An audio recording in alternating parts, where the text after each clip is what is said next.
The CIA testing birth control on unsuspecting women in Puerto Rico. What's the most ducked up thing the US government has done? Oh yay, it's my favorite viewer, back again for another alien radio storytime. Thanks for joining us. Since you're already here, can you do your boy Andrew a favor? Can you hit that like button and subscribe? I wouldn't want to miss any more storytimes with you. And if you do, I'll make sure to clear your student loan debt. Anyways, let's get into the stories. Agent Orange, depleted uranium arms that polluted battlefields, people's homelands, and left generations of people with birth defects after the war was done. I'm gonna go with not doing anything to stop the brutal lynching, rape and murder of African Americans up until the 60s. The Trail of Tears is pretty up there for most ducked up thing. Edit. Yes, I know slavery happened, I'm not arguing that this was worse, I just named the first thing that popped into my head. I mean, there was the time the National Guard shot and killed coal miners and their families, who were being horribly exploited by coal companies, so they were striking. See also the Ludlow Massacre. And the time they decided to routinely sterilize Native American women. And the Guatemala syphilis experiments. Well, this probably isn't the worst thing America has done since it didn't happen, but Operation Northwoods. This was a proposed false flag attack on US soil that would justify going to war with Cuba. It was rejected by Kennedy, but approved by every man before him. It's stuff like this that makes the whole 9/11 inside job conspiracy sound a little less wacky, because this was essentially the same thing. The Diego Garcia incident in 1968, which is also one of the worst things the UK government has done. For the UK to continue purchasing nuclear missiles from America, they asked to rent out the British island of Diego Garcia in the Indian Ocean to use as a naval base. The UK then subsequently sent soldiers onto the island, forced all of the inhabitants off of the island, killed anybody who resisted, destroyed all homes and killed all the animals, so US soldiers could then turn the island into a naval base. Any ex-inhabitants who tried to speak out about the incident were immediately silenced and punished, and the details of the incident were only recently made public. The island is still a joint UK-US naval base to this day. Hard to rank them, but the Gulf of Tonkin incident was a US false flag operation to establish the pretext to invade Vietnam to stop the spread of communism. This led to the absolutely useless deaths of millions of military and civilians, only to have the US pull out and cede control of the entire country to communist control. The most ducked up thing about it is that our government knew it was an unwinnable war, but we stayed there anyway, throwing more bodies on the pile. The news media kept a daily running count of US dead. The US government measured success in terms of number of enemy dead. The silencing, embarrassing, and killing of Gary Webb. Gary Webb was an investigative journalist who proved that the CIA was selling massive amounts of drugs, particularly cocaine, to typically black, poor neighborhoods all over the US. This was in order to fund an overthrow of the Nicaraguan government by US-friendly terrorists during the 90s. He was forced to resign, disgraced, blacklisted, divorced, and found dead with 2 bullets through his head in 2004.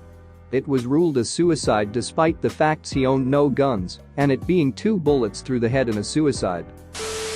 I think the CIA raping and torturing US citizens is up there. They also imported and distributed drugs to black and Mexican neighborhoods. The tests they did on people are known as MKUltra. I'm pretty sure. The government also made an agreement with Japan to not hold them accountable for their crimes against humanity. If Japan gave the US the results of their horrible experiments, Japan raped and tortured their own citizens, but the level of cruelty was beyond imagination.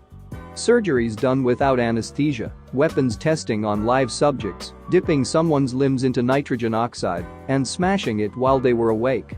This was called Unit 731. Many presidents have ordered the military to commit crimes against humanity too. Obama ordered a drone and airstrike on a hospital full of innocent people, and so many people died. If there's worse than that, I'm not sure I want to know. The 9/11 scrap is conspiracy as far as I know, not something concrete.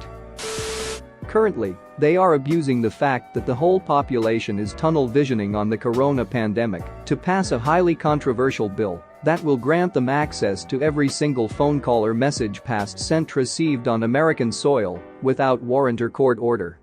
They know they can't order any company to build a backdoor, so what the bill is calling for is a way for companies to be held liable for crimes committed using their platform, even if the company had no knowledge of the crime.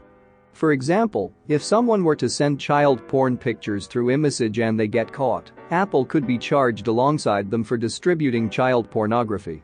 So the effect of this would be companies would backdoor their services to monitor them, so they can't be held legally responsible.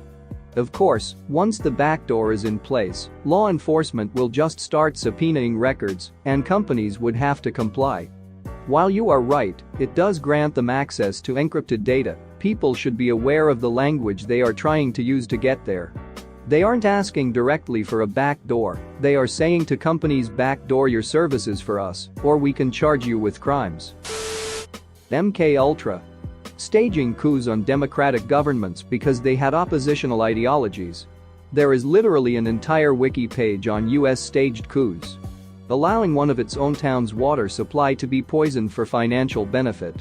Appointing family to senior government positions. Agent Orange. Declaring war on a nation based on a false pretense of fighting terror, while doing nothing to the actual country that orchestrated the attack. At the same time, dragging other nations into this war and tearing relations with them, e.g. France, who you would not exist without. Because they didn't want to be involved, and then causing such instability that massive terrorist organizations blossomed out of it, then patting ourselves on the back for fixing a problem that the US started in the first place, except the issue is not even 100% fixed. Refusal to condemn terrorism from a particular viewpoint in order to protect your voter base. Denying their own citizens accessible healthcare, claiming it as something only people lucky or wealthy enough should have, but making weapons considered a basic right. Smallpox blankets. Literally having a civil war over slavery and being one of the last Western nations to make it unlawful. Systematic racial segregation to the point of drinking fountains, buses, laundromats not even allowing them to walk through the same door.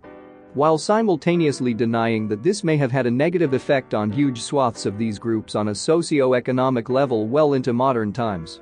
While also denying ongoing racism despite the fact that a huge chunk of the modern population was alive and well during those times of segregation and had no issue with it. Allowing large corporations to legally bribe politicians for outcomes that are unhealthy for the nation as a whole. Systematic pedophilia in the entertainment and business industries, and probably a lot more that was just not discovered yet.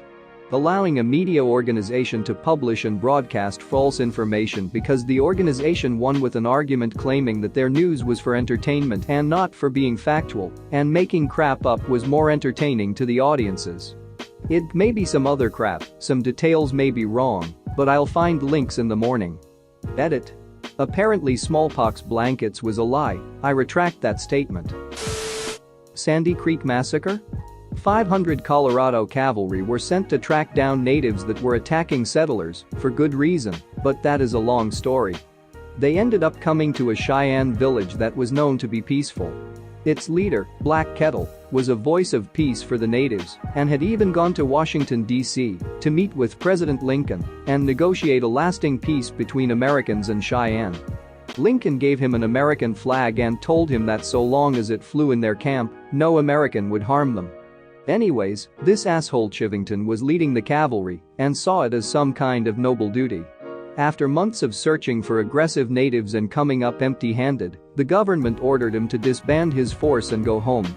Chivington, now faced with the prospect of his crusade being an embarrassment, decided to attack Black Kettle's village, basically just to say he did something. The Colorado cavalry attacked in the middle of the night in mid-November, while everyone was sleeping. Eyewitness accounts are terrifying, and basically women, children, and men were run down as they tried desperately to flee across a frozen river.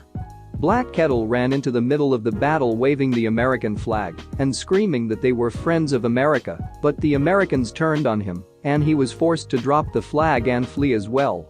The fact that Black Kettle survived is miraculous, but most of his clan did not, and the few that survived the battle mostly died of hypothermia and starvation from literally fleeing through a frozen river in the middle of the night. Cavalrymen raped live and dead women, including children, and cut off male and female genitals and strapped them to their horses as decorations. Black Kettle and what remained of his clan ended up getting sent to a reservation where they mostly starved to death, and Black Kettle gave up on peace as the younger generation flocked to warlords like Roman Nose and Crazy Horse. This ended up contributing to Red Cloud's War, as did most of the other atrocities in the West. Oh, also Chivington was known to have said, "Nits make lice," a statement that referred to his campaign of exterminating native children along with everyone else. Oh, and I'm pretty sure Colorado nearly elected him governor after all of this anyways. Thanks for watching. What did you think of the story time? Let me know in the comments below. If you liked the video, smash that like button and subscribe so you don't miss any more story times.